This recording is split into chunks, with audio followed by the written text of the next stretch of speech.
tempo que o Flamengo tá de olho no De La Cruz, não é? Querendo começar um romance, aí não tem jeito. Agora parece estar mais bem encaminhado. Por quê? Ele era pretendido pelo mundo árabe também, no próprio River Plate, ele é um cara conceituado. Hoje é um titular absoluto na seleção uruguaia. E é um jogador jovem, promissor e muito bom de bola, um condutor de bola, sabe fazer gol, chutar de fora da área. Eu acho uma contratação que, se ela acontecer, excepcional. Tudo bem que tem o Arrascaeta, o Everton Ribeiro, não sei se fica, ninguém fala muito sobre o assunto. Agora, De La Cruz está em alta. Loirão, eu confesso que quando eu comecei a acompanhar a carreira do De La Cruz, eu não enxergava todo esse jogador que ele é hoje. Eu achava ele até limitado assim, tecnicamente, mas você vai acompanhando e vai entendendo o jeito do cara jogar. Ele não é um primor técnico, né? Não é um jogador de muitos dribles e tal, mas ele é um cara que tem uma inteligência dentro do campo. E, taticamente, ele sempre foi muito importante pelos times que ele passou. Ninguém é titular à toa nos clubes que passa durante muito tempo. Hoje, titular da seleção uruguaia, como você falou. É um cara que dá dinamismo do meio de campo para o ataque. Ele consegue recompor muito bem no sistema defensivo, consegue chegar na área, consegue fazer gol. Muitas vezes é o cara da bola parada. Então, assim, o Flamengo, obviamente, não precisa fazer muitas contratações, mas algumas pontuais.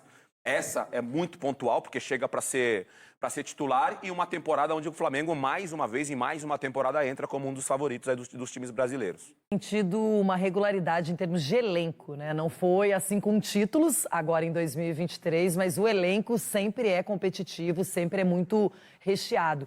Além das contratações, o mercado da bola, estamos de olho nas eleições. Gabigol, histórico no Flamengo de tanta gente, com 2 Libertadores, com gol em final, um monstro com a camisa do Flamengo, mas a temporada 2023 deixou a desejar, não só do Flamengo, mas também do Gabigol. Temos números na tela do FT. Temporada do Flamengo, temporada em que todos os jogadores foram abaixo, praticamente ninguém se salvou do elenco do Flamengo, até o Arrascaeta teve uma temporada abaixo. Então, nesse contexto, é natural que uma das principais referências do time também se encontre abaixo do seu ideal. É a pior temporada do Gabigol com a camisa do Flamengo, disparado, mas tem esse viés do time que não contribuiu com o Gabigol. Então, analisar o Gabigol isoladamente, para mim, é um erro no Flamengo. Até ele começa bem a temporada. O Gabigol ali no Mundial, no início, até jogando como articulador, estava funcionando, era um jogador que chamava a responsabilidade, mas caiu de produção juntamente com o time, um time que teve mudanças de técnico, de comissão, de preparação física, e todas essas mudanças afetam um jogador como o Gabigol, que sentiu fisicamente, no fim da temporada a gente já viu, com lesão, abaixo do seu físico ideal. Então, por tudo isso, eu vejo que é uma temporada compreensível diante do que foi o Flamengo. Flamengo instável, um Flamengo com muita oscilação, com muita mudança.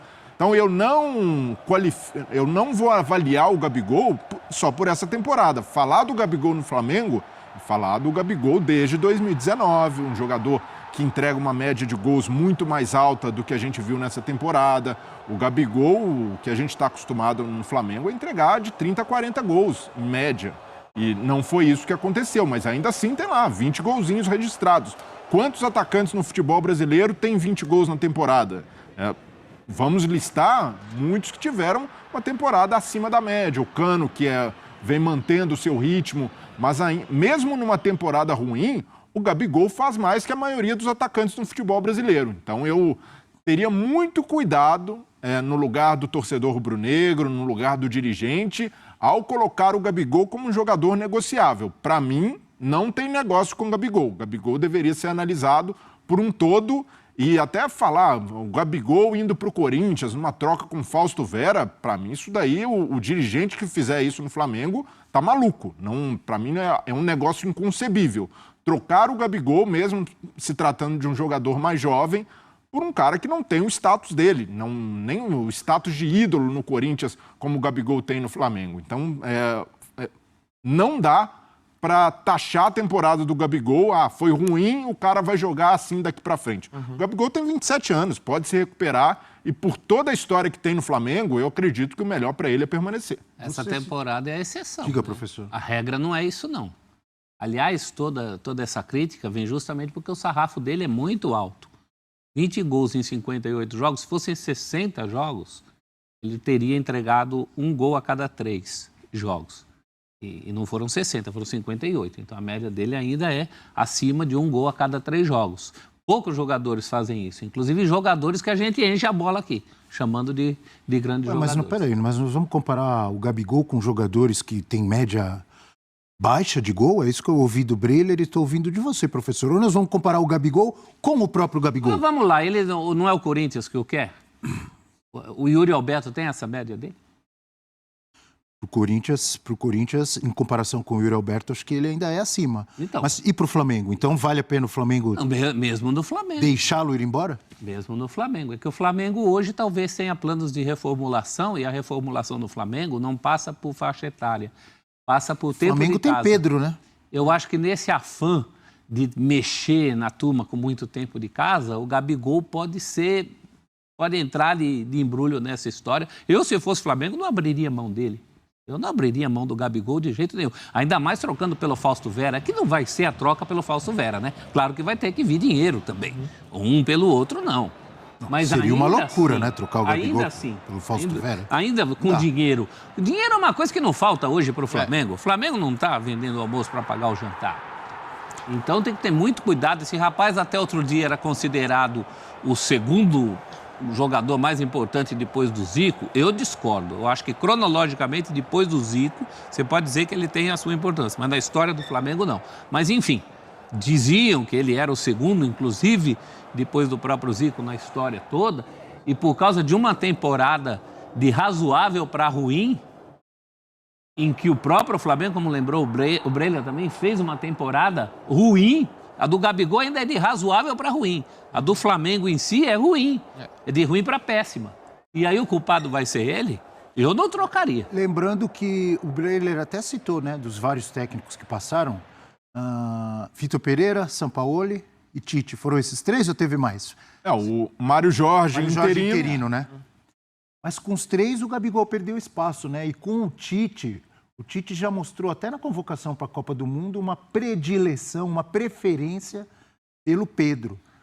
E até pelo que tem sido escalado no Flamengo nessa reta final, o estilo de jogo, assim, com o Arrascaeta sendo o articulador, você tendo 2 pontas mais agudos, e o Pedro, se você pegar os números do Pedro no recorte com o Tite, ele beirou a artilharia do Brasileirão, foi muito positivo. Então, assim, eu concordo com os companheiros, assim, acho que também é um cara que ainda pode entregar muito, até pela versatilidade dele.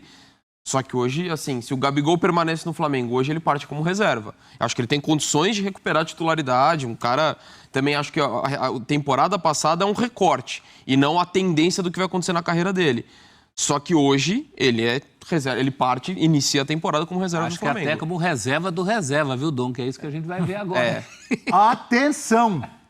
Vocês já meio que adiantaram aí as palavras do nosso André Donk, do professor. Eles já tocaram no assunto que está aqui na nossa tela. Que hora para falar de pão, né? Fila do pão do ataque do Flamengo. Obviamente que não é na história, ou nos últimos 4, 5 anos, ou desde 2019. Sim. É agora. Dezembro de 23, início de 24.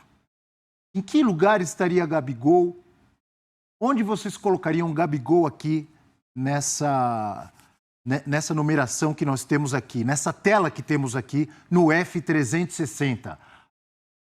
Vamos começar de baixo para cima, então? É isso? Acho que se começar de baixo para cima, acaba. O Gabigol. Você vai pôr o Gabigol? Eu começaria de cima para baixo. Eu gostei mais da sua sugestão. Porque assim, vamos considerar assim, quem é aí que é titularaço com a camisa do Gabigol? É o Pedro, certo? É o Pedro. Então o Pedro é um. E assim, mesmo em qualquer outras posições, entre os pontas, para mim, acho que o Pedro é o nome mais incontestável hoje pela concorrência. As pontas, eu acho que fica uma disputa. Tem variação. E você vê o que o Tite fez, até o Bruno Henrique às vezes jogando na direita. Quem voltar mais para marcar ganha a camisa com o Tite. Para mim, hoje o Pedro é o número 1 nessa daí. Você tem esses 5, qual é o primeiro que você fala, esse aqui já pode escalar e não tem... Pedro e alguém. Pedro, para você é o número 1. Nessa lista... Pedro também. Desculpa, Dom. Imagina. Nessa lista a gente está trabalhando com a realidade, com o momento.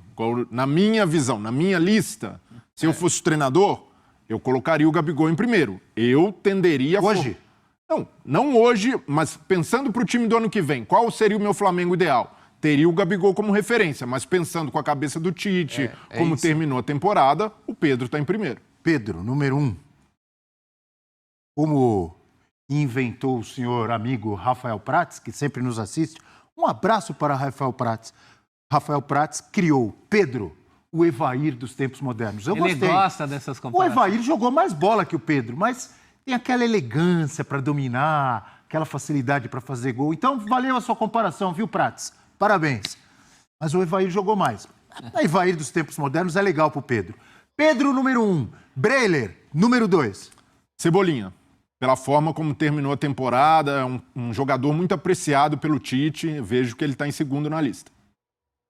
André Donkey. Eu vejo uma disputa bem próxima com o terceiro, já para não adiantar, né? Já colocando todo mundo.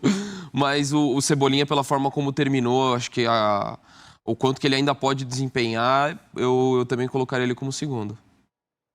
Saudações rubro-negras, sejam todos bem-vindos e bem-vindas ao nosso canal Mengão News Oficial. Aqui você acompanha as notícias do Flamengo de hoje e as notícias do Flamengo e também notícias do Flamengo atualizadas, beleza? Então, rapaziada, a gente tem aqui um rankzinho, né, para você colocar aí a fila, né, do pão, no caso, quem seria os seus 5 jogadores aí listados, né? O primeiro, o segundo, o terceiro, o quarto e o quinto. Quem seriam os primeiros titular absoluto na sua visão para o Flamengo de 2024, né? Começamos aqui com a ESPN dando Pedro em primeiro lugar. Acredito que em 2024 o Flamengo deve manter Everton, Cebolinha. É outro titular que deve ser incontestado em 2024, pelo menos no começo da temporada. E a disputa maior vai ficar mesmo entre Luiz Araújo, né? E também o Bruno Henrique. Acredito que o Gabigol vai ficar aí, rapaziada, numa quinta, quarta opção da equipe do Flamengo, né? Então, comente aí também a sua opinião. Se vocês fossem o treinador, quem seriam os jogadores titulares que você utilizaria na equipe do Flamengo, beleza? Então, rapaziada, esse aqui foi mais um vídeo aqui do nosso canal Mengão News Oficial. Se você quer receber notícias do Flamengo diariamente, se inscreva no canal, deixa o like, ativa o sininho de notificações e logo mais voltarei com mais informações.